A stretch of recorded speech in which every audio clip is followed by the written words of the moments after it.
Hey, what's going on? It's Bill Burr, and it's time for the Monday Morning Podcast for Monday, March 25th, 2018. What's going on? How are you? Oh, stop it. Everything's going to be fine. Okay? Shake it off. What'd you think? Bad stuff was only going to happen to other people? Every once in a while it comes to your neighborhood. Shake it off. Put a smile on your puss, motherfucker. Anyways, did I wake up mad this morning? What a surprise. What a unique emotion from the freckled cunt you've come to know and love. By the way, now that I went through all of that bullshit to get on fucking Instagram, the fact that you have to follow 9,000 fucking people or you get the same, you're just staring at the same photo every fucking day. And it's just really like, it's like a maze. You're on Twitter. You're just fucking on Twitter. No, you still have to follow people. I guess now I got to fucking go on. I got to fucking follow all these fucking. Get on. That's my wife's telling me. Get on there and just follow all your friends and think of things you're interested in. So I can just be another mouth breathing dope staring at my fucking phone. I already stare at it too much. I thought I was going to get on Instagram and all I was going to see is ass and titties, and I'm just not seeing it. Right? It's probably because I only follow Dean Del Rey and Joe Rogan. So what I see is, what did I see? I saw Joe Rogan walking around holding a chicken with another 40 chickens following him. All right? All these years I've known Joe Rogan. I had no idea that he owned chickens. It's causing me to reevaluate our entire friendship. I mean, I don't know why he would keep that from me. Does he think he can't trust me with that information? These are the kinds of things I'm going to ask him the next time. I think I've had him on here. I don't fucking know. Anyways, and Dean Del Rey is in New York. That's what I know. That's all I know. No whores. No inspirational workout videos, where some guy's trying to inspire you to work out, but he's really just wanted to take his shirt off. What's funny about those fucking Instagram people is beyond the fact that they're doing that, or the inspirational celebrity, where they're just every day, acting like they have life all figured out, and now they're going to pass these gems onto you. Hey, next time you're thinking outward, look inward to find the real you so your truth can be fucking sent to the stratosphere. And shut the fuck up. And the other one I love the celebrity fucking standing outside his private jet with this serious look on his face. How about a smile, you fucking cunt? Standing there, yo, this is how we do.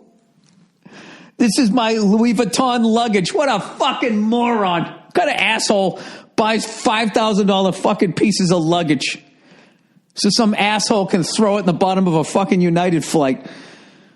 I don't. You'd have to fly private for the rest of your life and watch your luggage just going easy.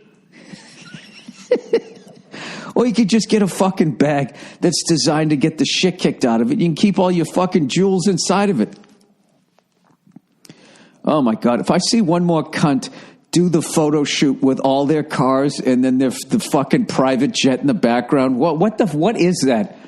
And, just put it under, I'm rubbing it in your face that I have more money than you. Don't fucking do that thing where I'm trying to inspire you to get to my level.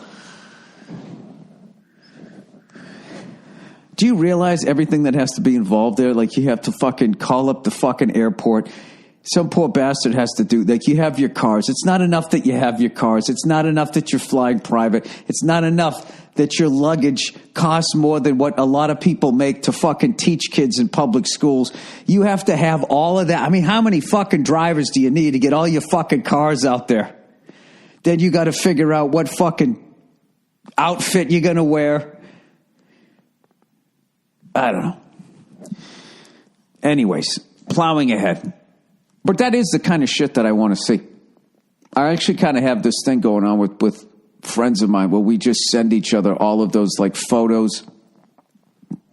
You know, that poor kid who died there, the humble brag guy, he would have had a fucking field day on Instagram. Jesus Christ. I mean, that's why I kind of went on there. I just didn't realize it was going to be that much work to try and find all of those fucking photos, because people would just send me them all the time. And I was like, Jesus Christ, I'm really missing out not being on Instagram. And then you get on there, and I followed Dean Del Rey and Joe Rogan and my beautiful wife, and that's it. And Rogan and Dean Del Rey are normal, grounded human beings. So it's just, you know,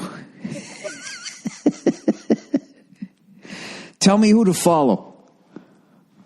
Okay, I do enough fucking promotion on those other ones. I just want to see. I want to see that. That's the shit I want to see. I want to see people that are pretending to inspire me, but they're really just fucking, you know, they want to show me how much money they have or how great a shape they're in. I mean, why can't everybody be down to earth like me? I'm sorry. I'm just as self-involved. I'm just not as motivated in the gym. Plus, you know what's funny? Even if I got shredded, I mean, if I took my shirt off, all people would say is like, dude, look how fucking white you are. Oh, my God. I'd be like, what about my 8-pack abs? Nobody cares. All right. So let's get to my week here. I went and I saw Ministry live for the first time. I saw them down at the fuck is it? Not the House of Blues in Anaheim. And I was meeting some friends down there, and they're like, "Oh, we're at the Ramada." I'm like, "All right." So we're at the bar. So I walk into the Ramada, go to the fucking bar. There's nobody there. Turns out I'm at the wrong Ramada. Who knew there was more than one Ramada? Whatever the fuck it was, wherever the hell I was going. So, anyways, we ended up going over to the show. It was awesome. Live music was and always will be the shit, and I got to see them basically play the entire album, their new album, Americant, KKK Ant. And Al Jurgensen, as always, just fucking crushing it. Fucking crushing it, man. You know, there's frontmen, and then there's frontmen. Still has the passion. Still, you know, got the fucking crowd going. You're looking around, you know, a lot of people like my age. By the fucking fourth song, there was a mosh pit. I stayed clear of it.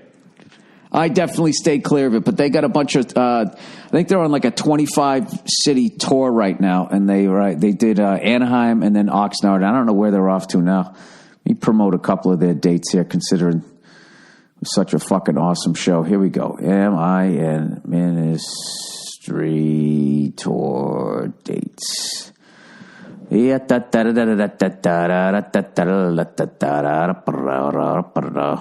on, man. Why is my internet so fucking slow?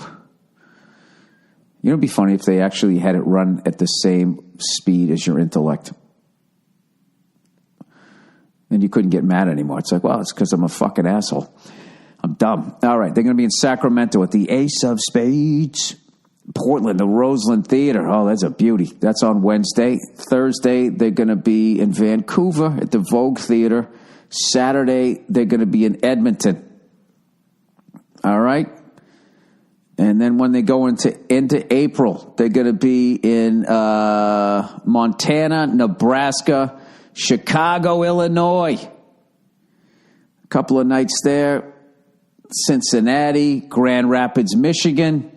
Indianapolis, Toronto, Montreal. Man, they're playing great places. Boston, April 17th. Couple of nights there.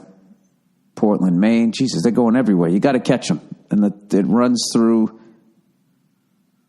what the fuck is it? It runs through the end of April as far as what they have here. All right. Back to the podcast here. So, old Freckles forgot that it was Formula One season, and then fortunately somebody on Twitter said, hey, you excited for this weekend? I was like, oh, shit, that's right.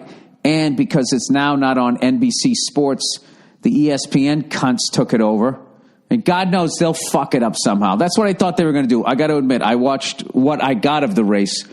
I thought they did a good job, although I don't understand why Will Buxton isn't there. Now they have like this comedy team or some shit. They got two people down there who then throw it over to another guy. You'd think ESPN would try to save money and not fucking hire 3 people for the job that one guy was doing outstandingly since I've been watching. But, hey, I don't run the shit. So anyways, I fucking go onto my cable box and I go to record the race, and I don't know what happened. All I recorded was the pregame, which ended up getting me like the first 10 laps of the race, so I missed the fucking race. But then I went on and I read all about it. First thing that I noticed was the Jesus Christ, I'm stuttering here. The new design of the cockpit. I'm like, what the fuck is that thing that's like in the driver's line of sight? And they got this new halo thing that they got going on. I guess for years, since like 2010 or 11, they've been trying to figure out, because it's the open cockpit. People smash into walls, tires and bolts go flying. These guys are driving, upwards of 180 miles an hour. You get hit with a screw, could go right through your helmet into your fucking head. I don't know. They've been trying to figure out how to protect them.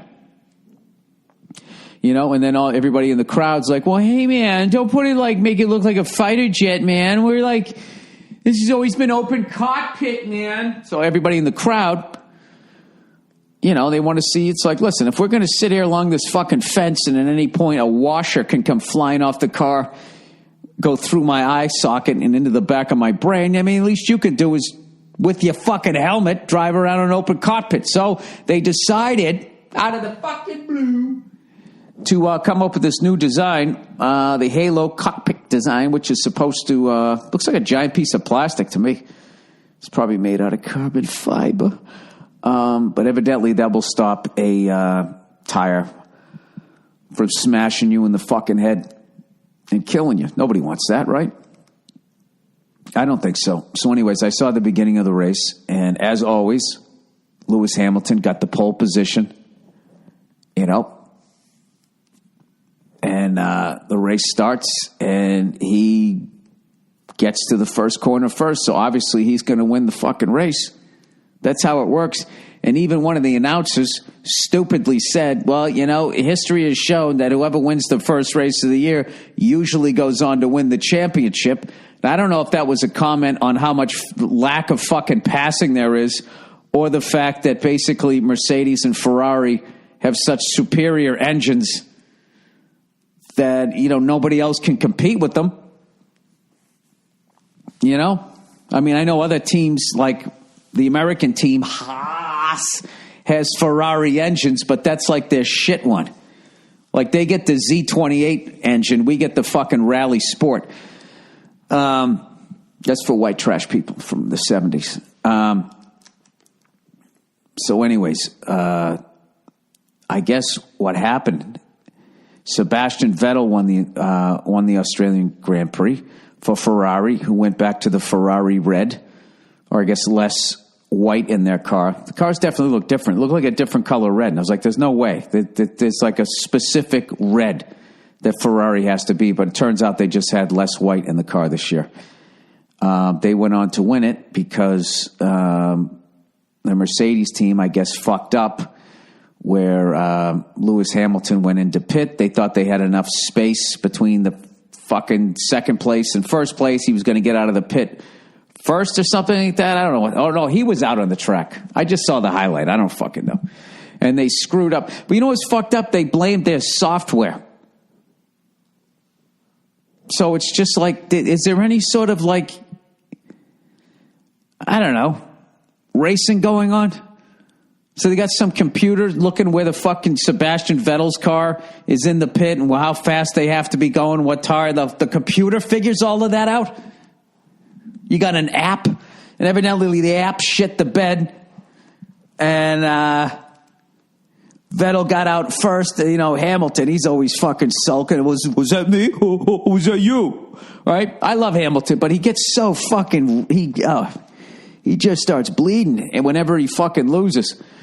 I remember last year something happened in qualifying, and then he just sat in his car for like fucking.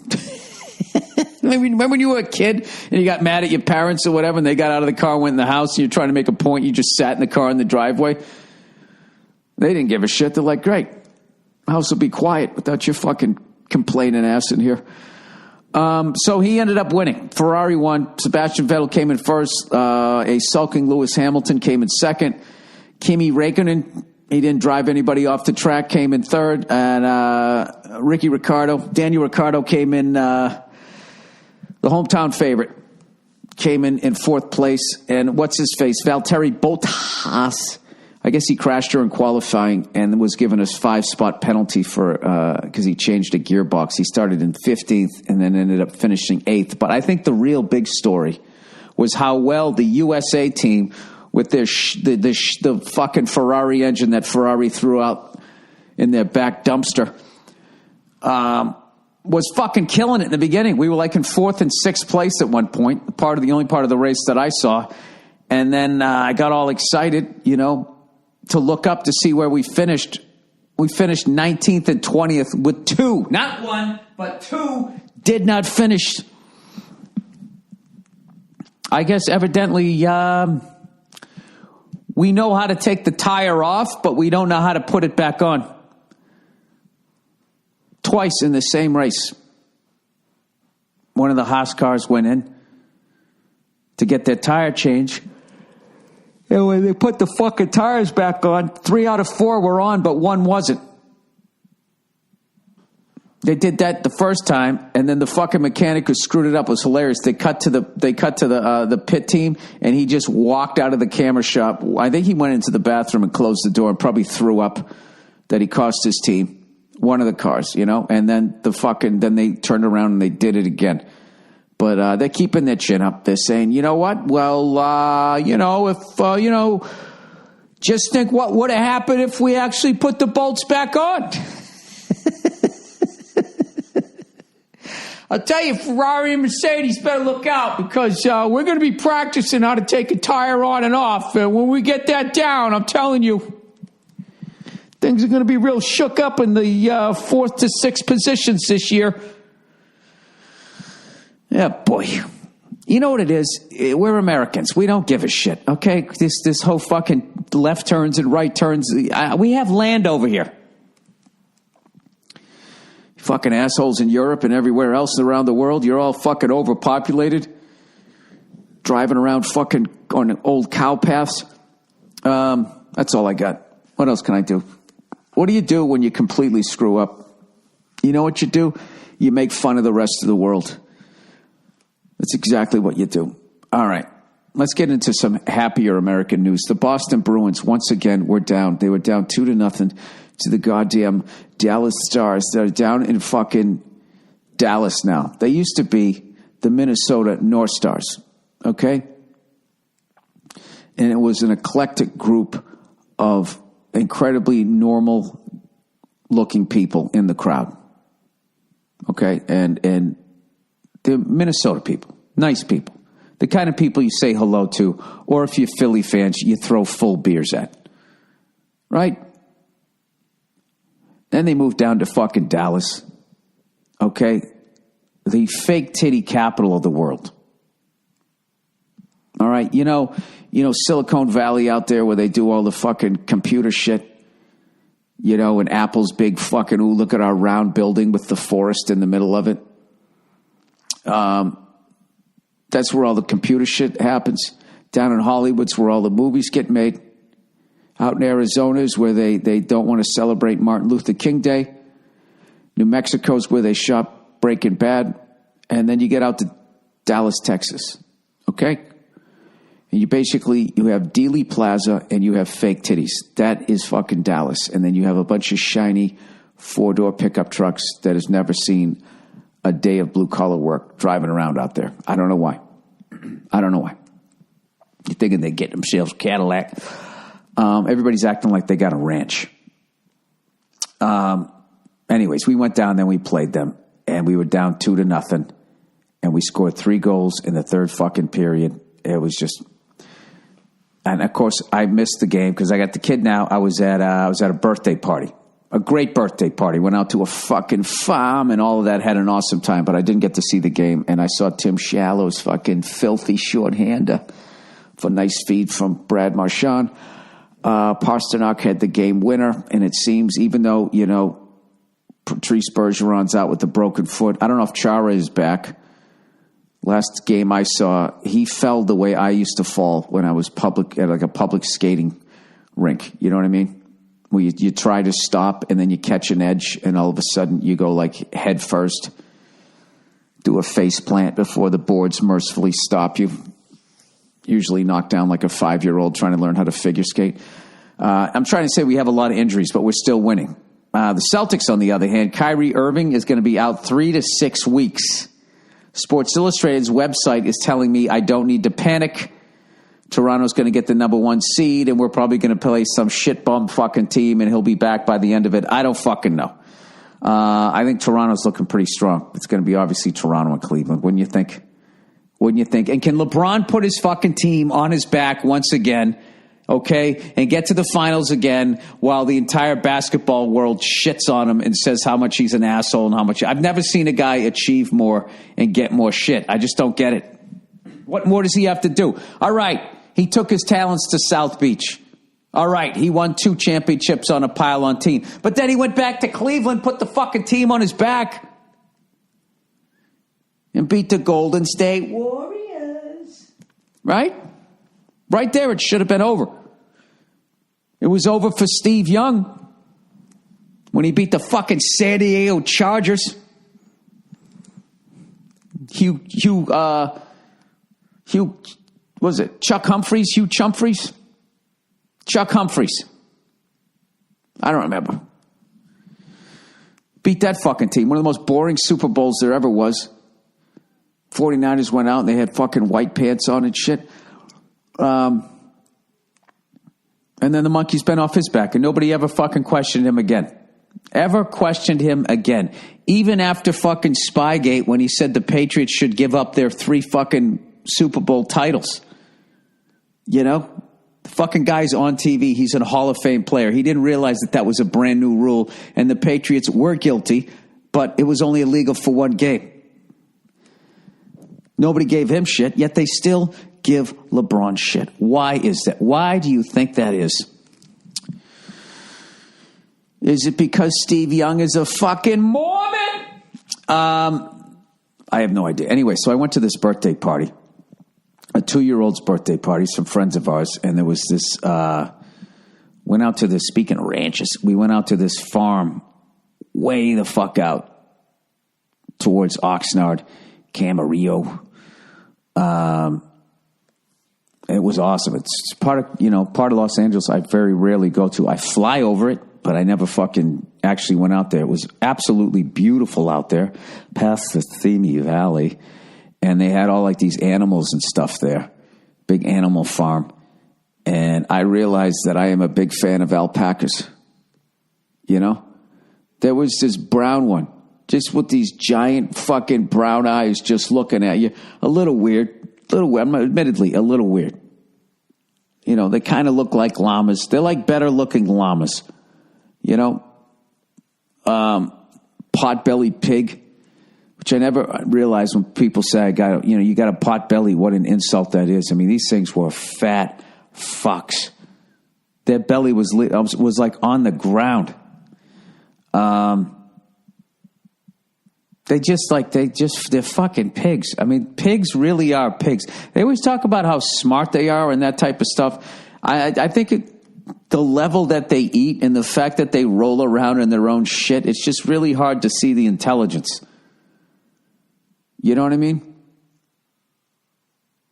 I mean, I think a lot of fat people get treated the same way. Do you think if Albert Einstein was a fat fuck, like, I don't know, rolling around in his own shit? I mean, I don't think we win World War II. What do you guys think? Care to comment? Would you like to write into the podcast about that one? I'm just filibustering here. I got to get this shit done because I got all kinds of stuff to do today, and I'm waiting for my advertising and my questions to come in. And God damn it. Oh, the reads are sent. Oh, shit. Everything's fucking here. Ready to go. I love it. All right. Let's download these goddamn things. So anyways, we're out there and at the birthday party. You know what's so fucked up about me? Fuck all the birthday party stuff. First thing I did was alpacas. I looked at those things, and I'm like, wow, those things look like a food source.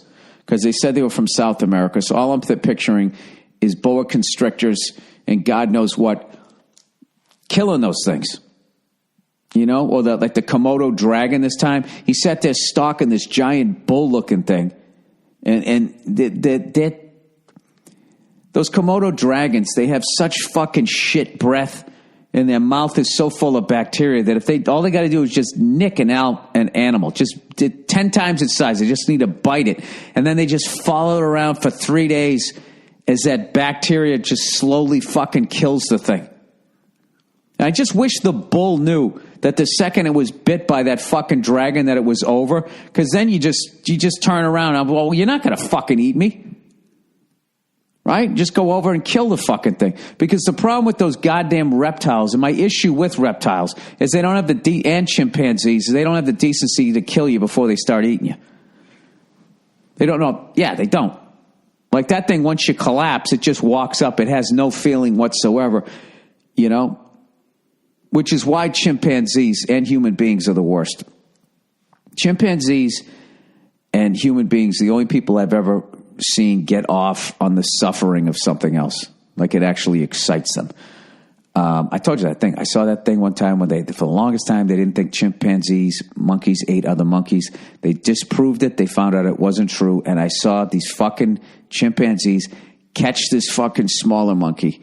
All right. And he just stood on the thing's fucking back and with his fingers was digging flesh out of its back as the other monkey's screaming. And the chimp was getting off on it. It's like, dude, like, you know, how fresh does it have to be? Just snap its little fucking neck and get on with it.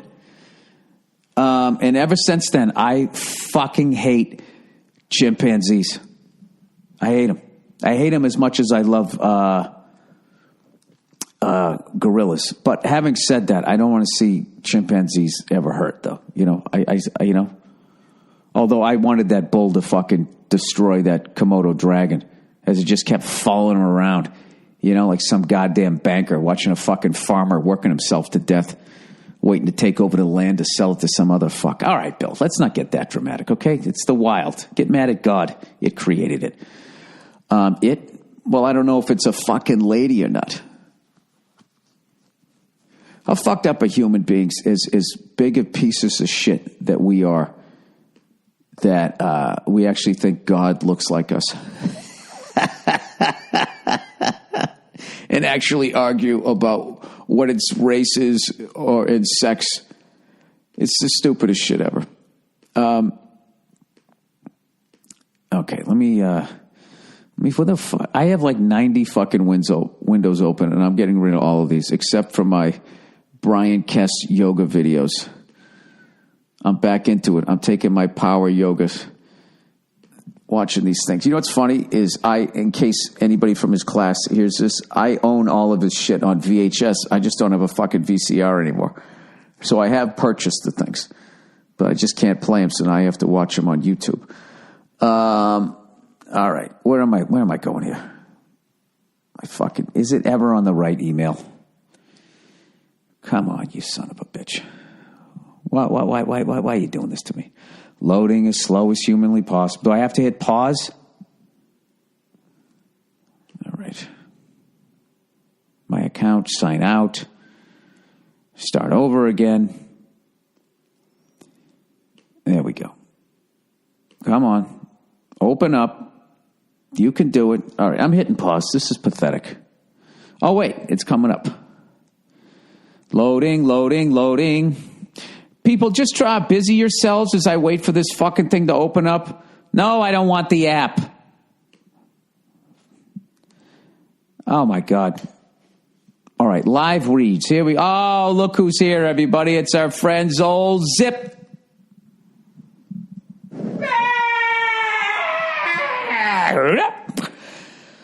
Talk about how important it is to have the right employees. I'll tell you right now, you know, the only thing worse than having right employees is the wrong employees. Like, what are you doing? I don't know. I guess I'm the wrong guy. Hey, get the fuck out of here. Wouldn't it be great if there was a service that would help you to stop picking the wrong employee?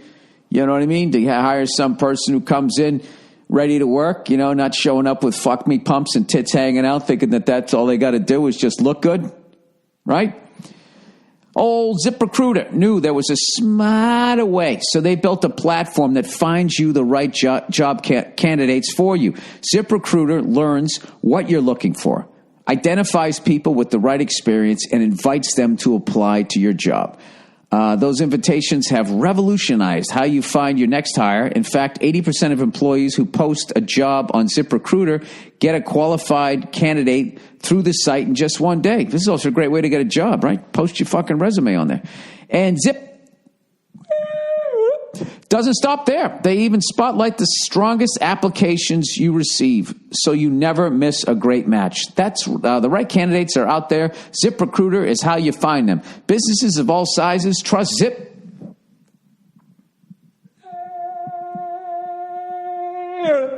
For hiring needs, for all their hiring needs. Right now, my listeners can try ZipRecruiter for free. That's right, free. Just go to ZipRecruiter.com/Burr. That's ZipRecruiter.com/Burr.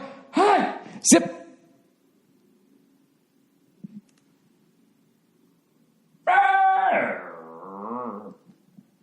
.com/Burr. ZipRecruiter, the smartest way to hire. I'm running out of ways to say that fucking word. Oh, look who's here. Indochino. Talk about how every man looks better in a suit. Listen, I love checking out the fellas, but I'll tell you, nothing gets my freckled motor running like seeing a man in a well-tailored suit. The confidence, the way the jacket blows in the breeze. Indochino is the largest custom apparel company. Guys love the wild selection of high-quality fabrics and the options to personalize all the details, including the lapel, jacket lining, monogram, and much more. Here's how it works. Pick your fabric, choose your customizations, submit your measurements, place your order, and wait for it to arrive in 3 weeks or less. You can shop online at Indochino.com or visit any of their showrooms across North America. They have stores? I don't think I've ever seen one.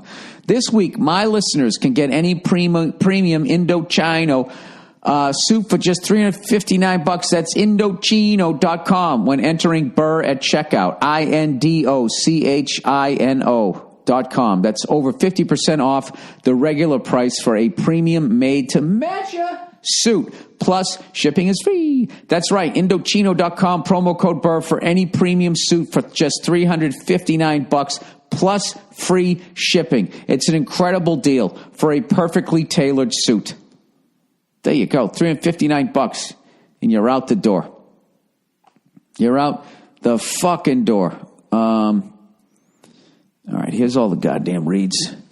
Here's what the fuck I was looking for.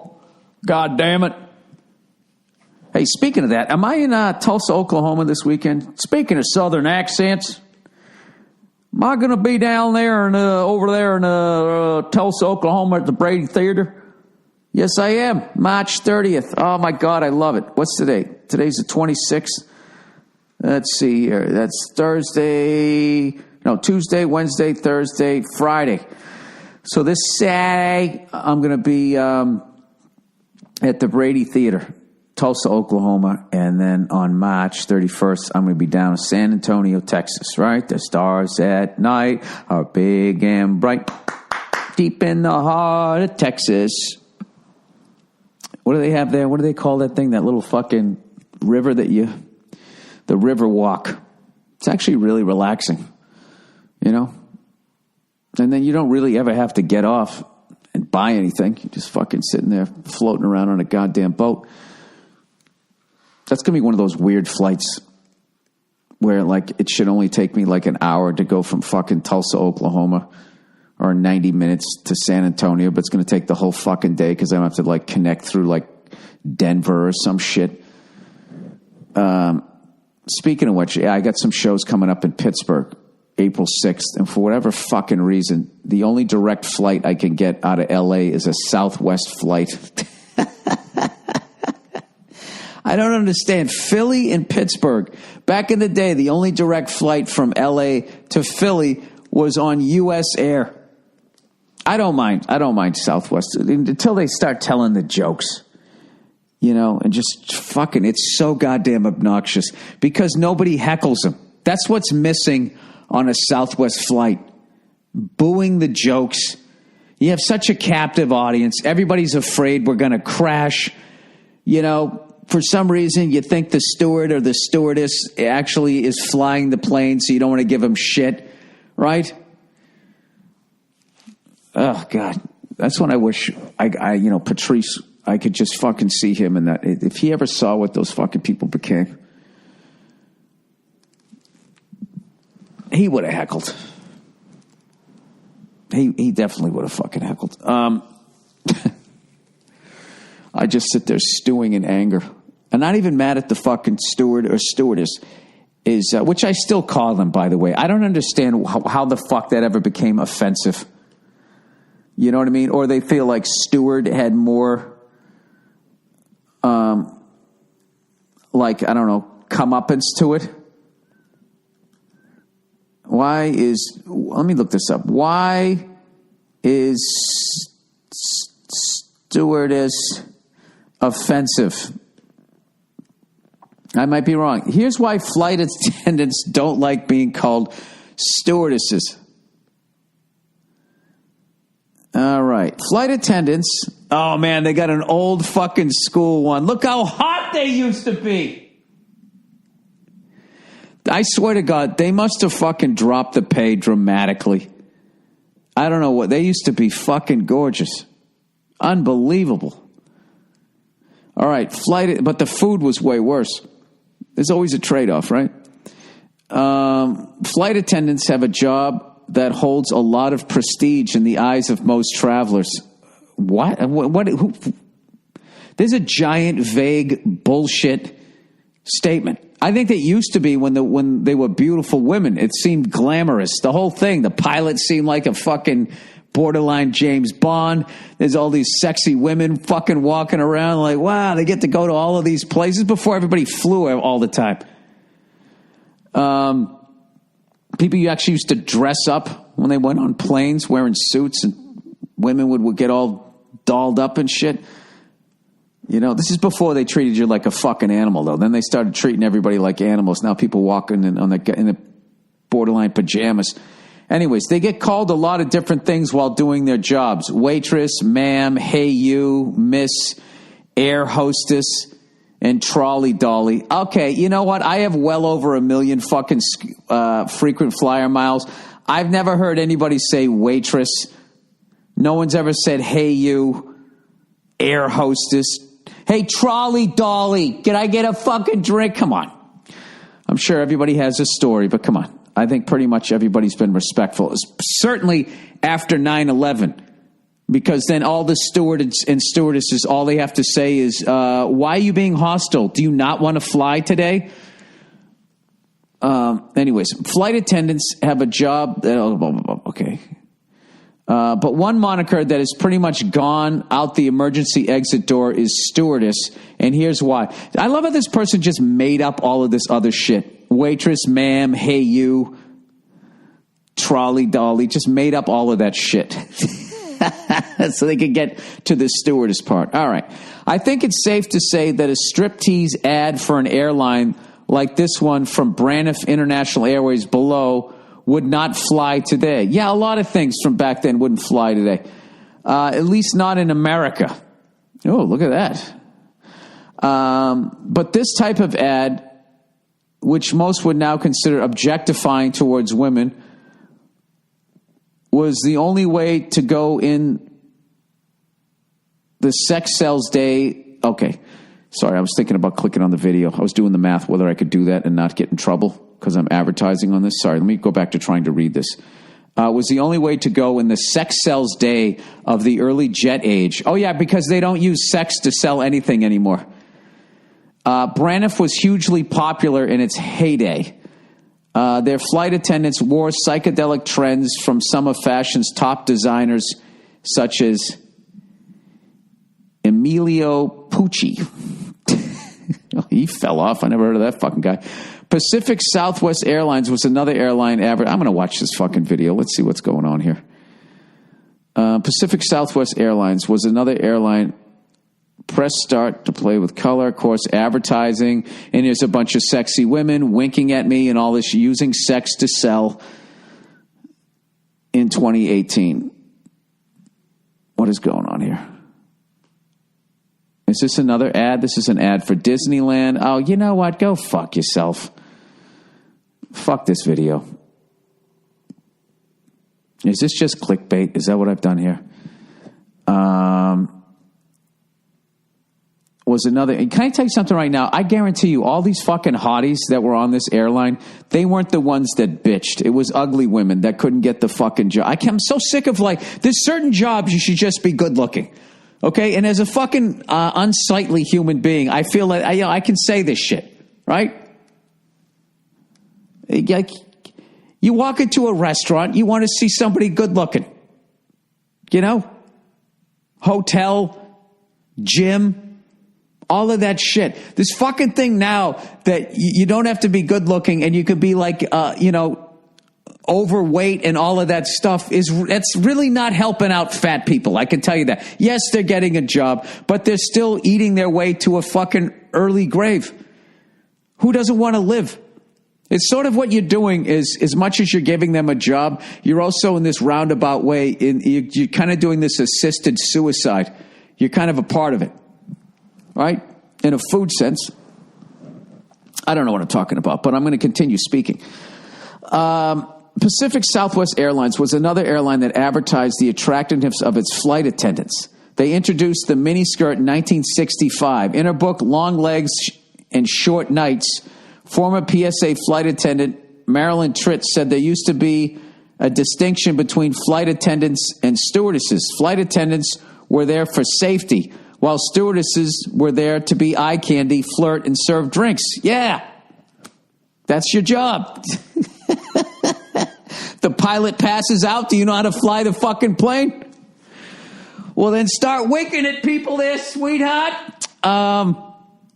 She noted stewardesses were not allowed to do PA announcements because nobody could understand them. Okay, this is getting a little weird. Therefore, let's face it. They were along for the ride. No, they weren't. They were serving drinks. Marilyn Tritt Schwartz contacted me to let me know that I had misunderstood a quote, and there was not a distinction between stewardesses and flight attendants. They merely changed the job titles once more men joined the industry. Yeah, they used to be called stewards. When she referred to stewardesses as they, because she was one herself, I misinterpreted that to mean that there were actually two different jobs. So this guy really doesn't know what the fuck he's talking about. Oh, this woman. What am I reading here? I don't even know. Many modern and, dare I say, older flight attendants now consider stewardess a derogatory term toward their profession and even their personal virtue because they take their job more seriously than being there simply to serve as eye candy. All right. I'm done with this fucking article. All right. I learned absolutely nothing other than the astounding lack of fucking research that, I mean, I thought only I did that on my podcast. This fucking person, he literally, his article, rather than going back and correcting it, he's fucking correcting himself. Like, he writes the article, and I realized I fucked up, and he's just continuing on.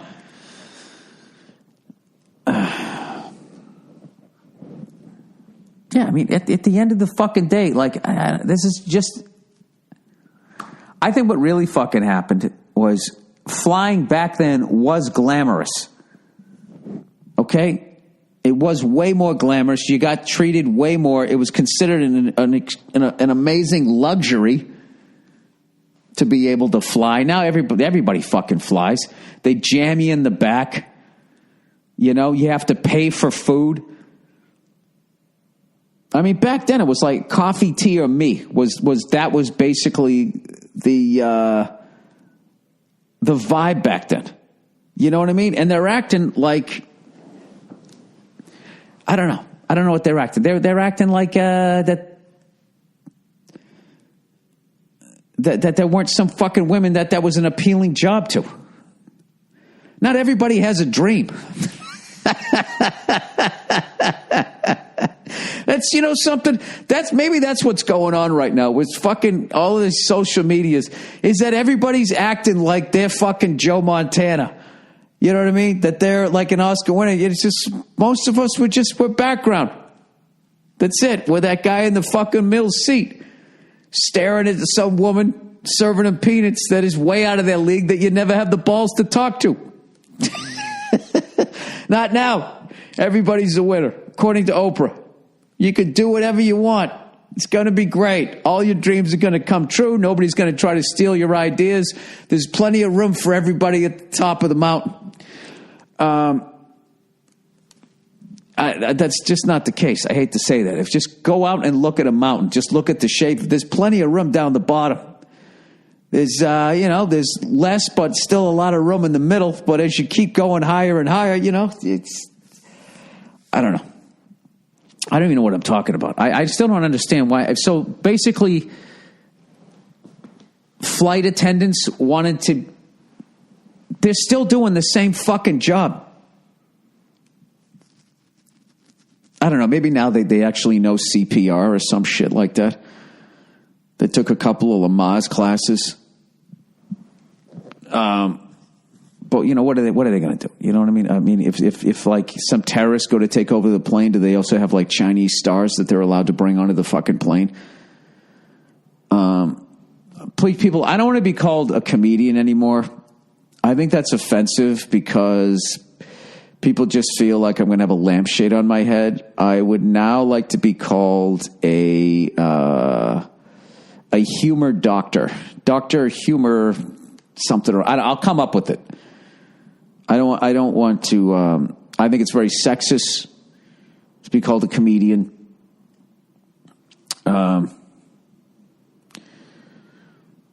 I don't know why. Other languages have male and female things. I think that's a thing in my business too. Comedian, they don't want to be called a comedian. We have a comedian coming to the stage. Like, why do you have to just make a distinction? I don't know. I don't know. Can we get a gender neutral microphone? That's probably going to be the next thing. Maybe that microphones are shaped too much like dicks. They can have more of like a hermaphrodite style one. You can have like a dick coming out of vagina. Something maybe like those old school Elvis ones. You could have that and just have like I don't know, where you speak into looks like a clit. I don't know. Is this technically even like still a podcast? Let me just get to the questions this week. That went nowhere, by the way. And I know a lot of it was ignorant. And I think I stand by it. All right, let's get to the questions here. Jesus fucking Christ. Become a pilot. Do that then. Become a pilot. Run an airline. You want respect? Do that. Okay? You fucking do that. All these people on special teams all of a sudden want to be treated like quarterbacks. You're not a quarterback. Sorry. Oh shit! The All Things Comedy Festival is coming back again this year, and it's going to be at Comerica Theater in Phoenix, Arizona, and October 26th. Jesus Christ! Get your tickets early at Ticketmaster. The pre-sale is Wednesday, March 28th at 10 a.m. Public on sale is Friday, March 30th at 10 a.m. local time. For both of those. And I will be posting the link on my Twitter and my Instagram and my Facebook. I'm just an internet douche, aren't I? All right, Mr. Rogers' Movie. Oh, I love it.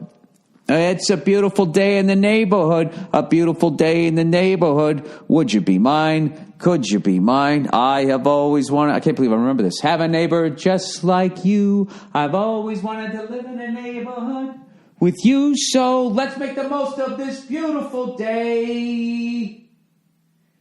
Don't call them stewardesses and don't say, hey. Call them flight attendants. Make it seem like they have a master's degree.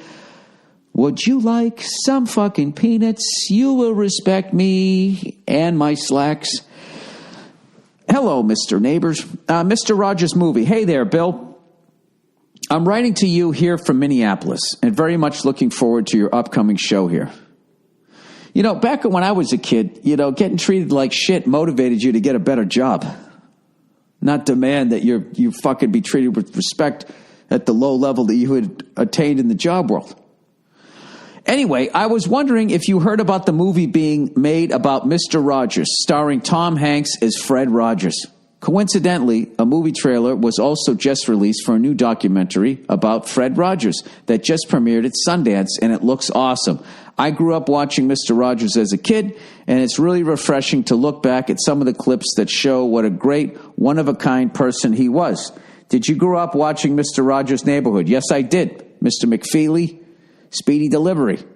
And if so, what were your thoughts about them making a movie about him? Maybe you have a different perspective now that you have a kid, because it seems like there's so much awful shit that kids are exposed to on TV and the internet, and Mr. Rogers was a rare TV show which actually helps kids to become better human beings. Last but not least, would you consider auditioning for the show's longtime guest, Mr. McFeely? I think you'd look hilarious in that mailman hat and with the spectacles and the mustache. Thanks for being a great neighbor, and go fuck yourself. I absolutely would play Mr. McFeely. I loved Mr. Rogers when I was a kid. I liked Sesame Street better. And there was something about him that did make me a little uncomfortable when I was a kid. I will admit that. No, you know what? I didn't like Lady Elaine and King Friday. I liked the trolley when it went into the make-believe land or whatever, but I don't know, Lady Elaine and King Friday, they just used to make me sick to my stomach. They just weren't as funny. They didn't have the personality of like Ernie or Grover, Harry, the Cookie Monster. I mean, those were like the guys of puppets over there on Sesame Street. I just thought Mr. Rogers' Neighborhood was just a little stiff. But I imagine that I learned a bunch of great lessons. I was too young to understand, like, oh, this guy's trying to teach me how to be a better person, you know. I was just a kid watching the shit. Going, wouldn't that be cool if we had a trolley in our house? And then you could get on it and you'd go to a magical neighborhood and avoid King Friday and Lady Elaine. She was fucking weird looking too, right? I gotta look this up here. Lady Elaine. Lady, how do you spell Elaine? Oh, yeah, she was ugly. What the, oh, my God, lay off the booze. Lady Elaine Fairchild, I never knew her last name, is a neighborhood mischief maker, and having learned from the Wizard of Lupovich, often uses her boomerang, toomerang, sumerang. Oh, my God, I forgot about that. To do things such as rearrange the neighborhood or turn it upside down. She's credited with the discovery of Planet Purple, which she found while flying in or something or other. Well, that would never happen now. That would be considered sexist. Oh, why does the woman have to be the bad person? Well, she's in a position of power. Isn't that enough? No. Oh, what are you doing? Come on. All right. So I think Tom Hanks is going to do a great job because he always does. You know, you like how he just said that, like he's an up-and-coming actor rather than a two-time back-to-back best actor. Do I call him an actress now? Is that progressive? Should I not identify him by his gender? I don't fucking know. I don't know what to do right now. I think it'd be interesting if they actually get into his whole life. You know, but if it's just Tom Hanks doing an episode of Mr. Rogers, and then I don't know I don't fucking know. I watch sports. Why would you ask me about movies? All right, LinkedIn business app. Dear Billy Balloonhead. My girlfriend and I have been together. Is girlfriend one or two words? That was one word. My girlfriend and I have been together for a year. For the past 2 months, she's been out of work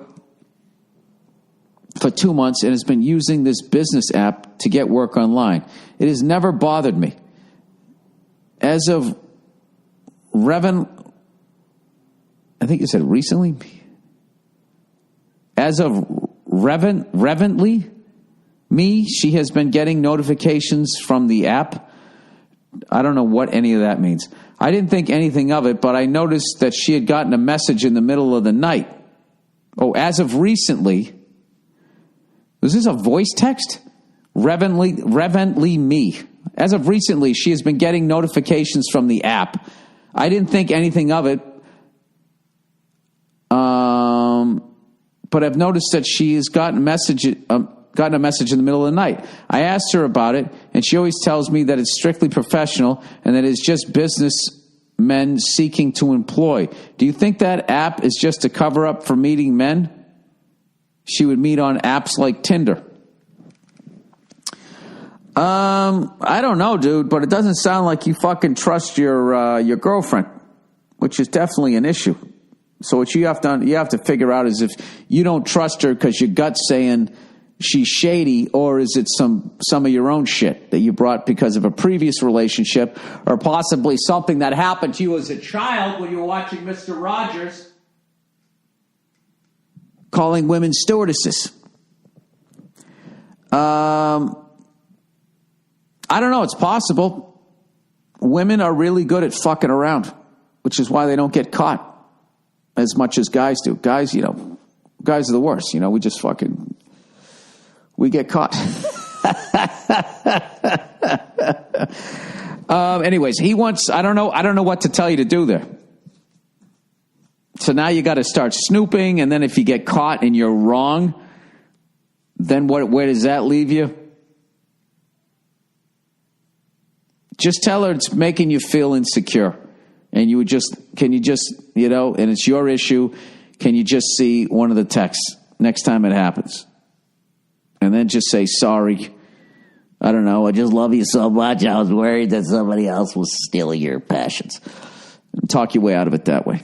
Does that work? I don't know. This is not professional advice. He wants to get married. I don't. Hey, Bill, you're a fountain of cynical humor and knowledge that I've admired for years. Yo, you are a fountain. Oh, Jesus Christ. So I wanted to ask some advice. Hey, this is not professional advice. My boyfriend proposed 2 years ago. After I said yes, he said he wanted to keep it a secret since he hadn't met my parents yet, except via Skype calls. They live across the country. My parents kept canceling their plans to visit last minute, so he planned to visit them for this past Christmas, where he would publicly propose. Jesus, Chris is the longest proposal ever. I kept this a secret for 2 years. We only had 2 fights, but each time he broke off the engagement only to apologize and make up the next day. 1 month prior to the trip, he says he wants to postpone proposing due to finances since we will be moving to another state after I graduate. I understand. Why spend $5,000 on a wedding when we'll soon need that to get a house? Well, the next day, he admitted the other reason is because I had gained weight after getting on birth control and anxiety med. Yeah, you fuck this guy. I'm getting a master's in physics and have a part-time job, so sorry if I couldn't hit the gym enough. Well, that's no excuse. You should also fucking eat well. And I'm not saying that about him and your relation. You should do it for yourself, because you really do not want the health issues that fucking start earliest in your late 30s and into your 40s. I've lost friends to heart attacks that look like they're in the same shape as me, but I don't know. You got to get checked up. Just because you're busy, this is what you do. You fucking cook all your food on the weekend, and that you got to make that a fucking priority, because it's going to be stressful enough. But anyways, I still maintain at this point, fuck this guy.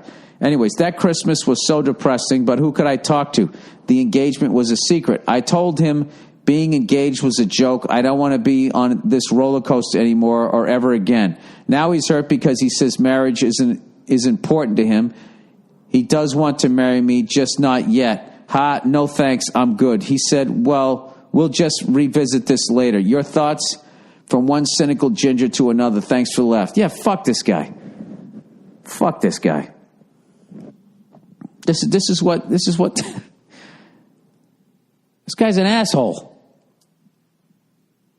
I want to postpone the engagement because you gained weight. That's what the fuck you're going to hitch your wagon to? Fuck this guy. Yeah, fuck that guy. And you seem really strong, and you're getting this master's degree in physics. You can be out there designing roller coasters or whatever the fuck you're going to be doing. You don't need this guy. By the way, I watched this thing that I had recorded. You know, my wife's like, well, you got too much stuff on the DVR, right? Whatever the fuck you call it nowadays. So we had to go back and erase a bunch of shit that I taped. I kept all my Super Bowl highlights, and I kept the Patriots versus Seattle and Patriots versus Atlanta. Had no problem erasing Patriots versus Eagles. And I don't know where those Patriots versus Giants games went. Jeez. Ethel Merman. All right, you want to talk about a fucking hilarious human being? I got to find this fucking thing. Ethel Merman, she was... All right, we were watching this fucking thing on the JFK inauguration, which was supposed to be broadcast by NBC, and there was a horrific snowstorm. They were in this weird venue. It was like Frank Sinatra, Nat King Cole, Ethel Merman, Milton Berle. Who else? Gene Kelly. Harry Belafonte, Ella Fitzgerald. I mean, it was crazy lineup. And Jimmy Durante and all this shit. This was like, it was a big deal. This is the first time like marrying Hollywood and politics. Now, where that's led us is probably a bad thing, but it was just, I don't know, watching all these performances and everything. So we're watching Ethel Merman, and she's literally wearing just like this winter coat during the performance because she went there for rehearsals and she got stuck in the snow and couldn't get back to her hotel. And she was a Republican and still sang to the president. And rather than all these fucking douches today be like, I'm not fucking going there, fuck this shit, right? She put her politics aside and she did it. And as she was singing, Nia just goes, like, she said something like that. There's a fucking, there is a tough broad. And I just started laughing. And I said, what do you mean? She goes, you could just see it. She's been through it all. Bunch of asshole guys, and she's survived. She's seen it all and blah, blah. So I look her up, and of course, Nia was 100% right. She'd been married like 4 times. And she was married one time for like 3 months to Ernest Borgnine. And they got divorced. All they did was argue. And one of the things she said was extreme cruelty. So there's a quote. I wish I could find the fucking thing. I got to find, because she said it so perfectly. You want to talk about somebody hilarious that you'd love to hang out with.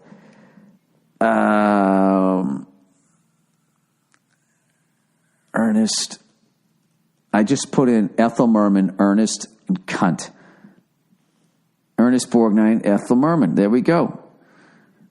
The classic Ethel Merman story. All right. Of course, this is going to be some douche turning it into an entire fucking blog. Goddamn assholes. Okay, yeah. So she was in her brief marriage. Merman was on some fucking.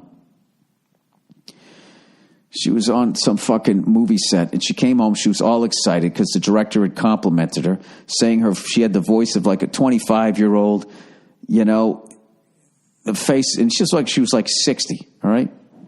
35-year-old face and a 35-year-old figure. And she said, and then Ernest Borgnine said, oh, yeah? He goes, did he bring up your old cunt? And she goes, no. He didn't mention you once. Something like that. I don't know.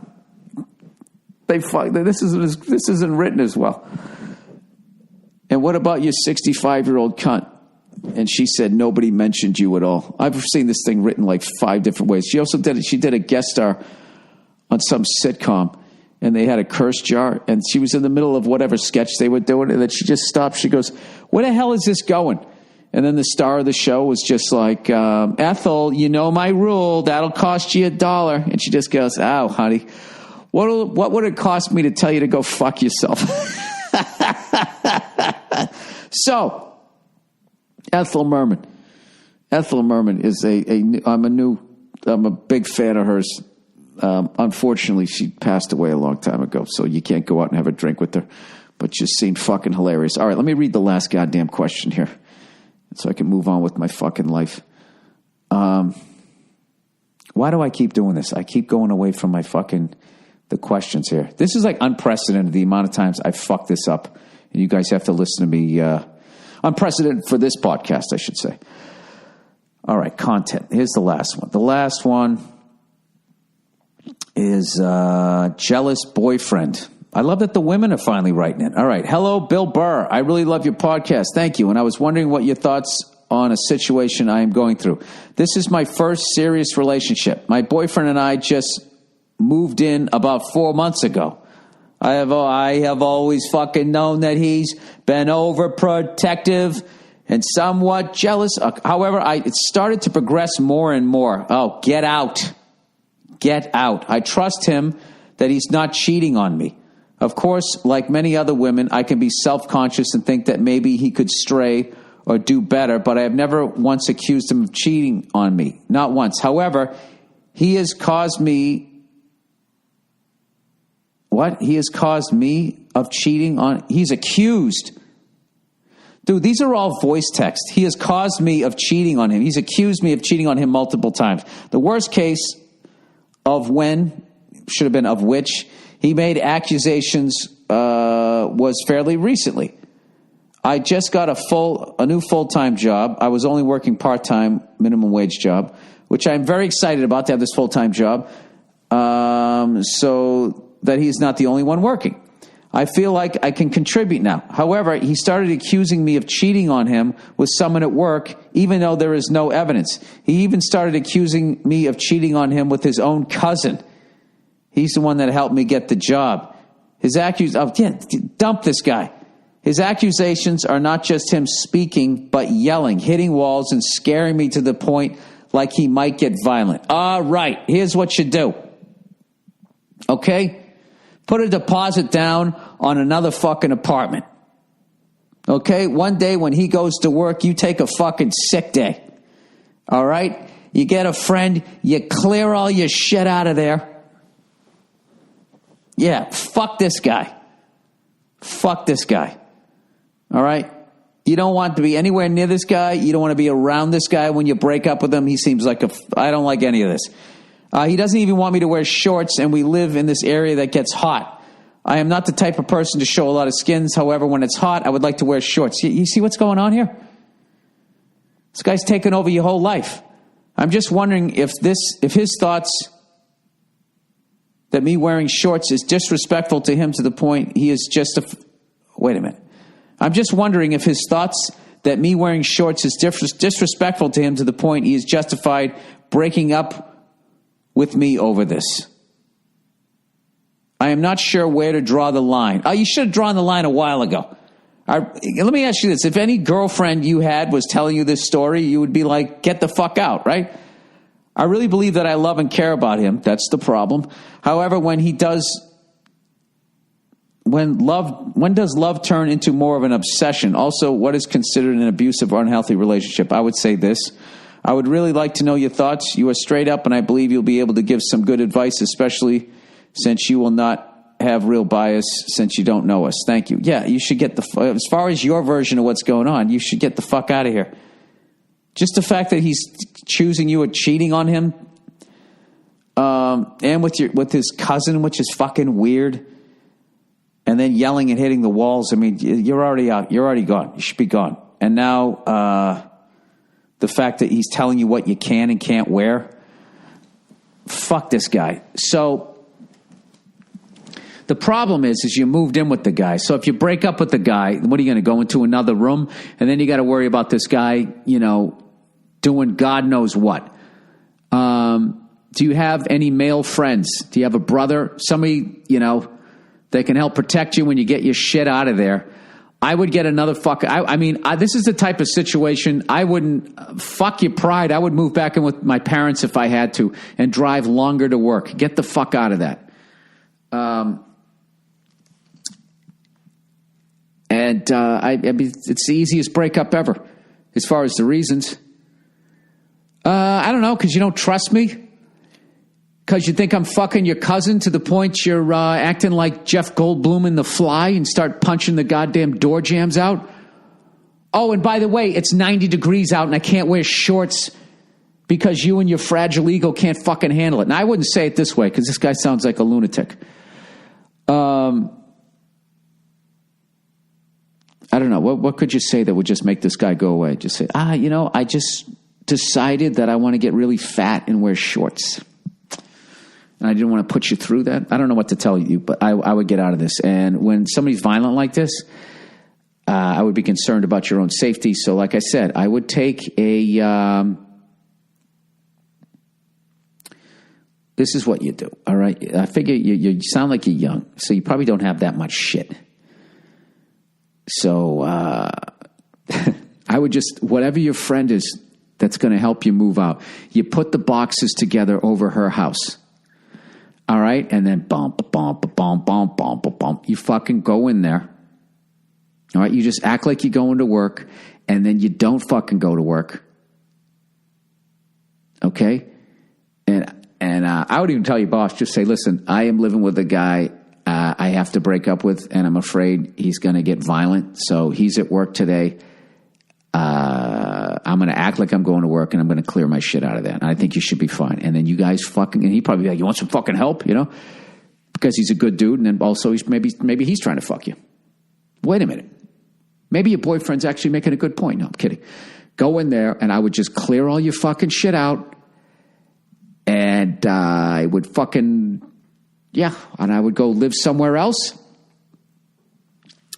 And then I would have one last conversation with this guy, and I would change my cell phone number. And that's it. And I don't know, depending on where the fuck you live, maybe you can just... he won't be able to find you, but yeah, this is the beginning. This has the beginnings of someone that's going to stalk you and possibly do something fucking horrible. Fuck this guy. All right? I wish my wife was here to hear this goddamn email. She's always talking about, how fucking difficult a person I am. I'm going to fucking print this email out and put it on her side of the bed on the pillow. I shouldn't be making jokes like this. Yeah, I would get the fuck out of it. And that's it. And I would go find love with somebody that's excited that you got a new job, that you're going to be participating, and that and lets you wear shorts when it's hot out. There you go, everybody. That's the podcast for this week. Go fuck yourselves, and I'll check in on you on Thursday. Congratulations to the Ferrari team for winning. The next one is, I believe, in Bahrain or something like that, and then they go to fucking Singapore. All right, I'll see you.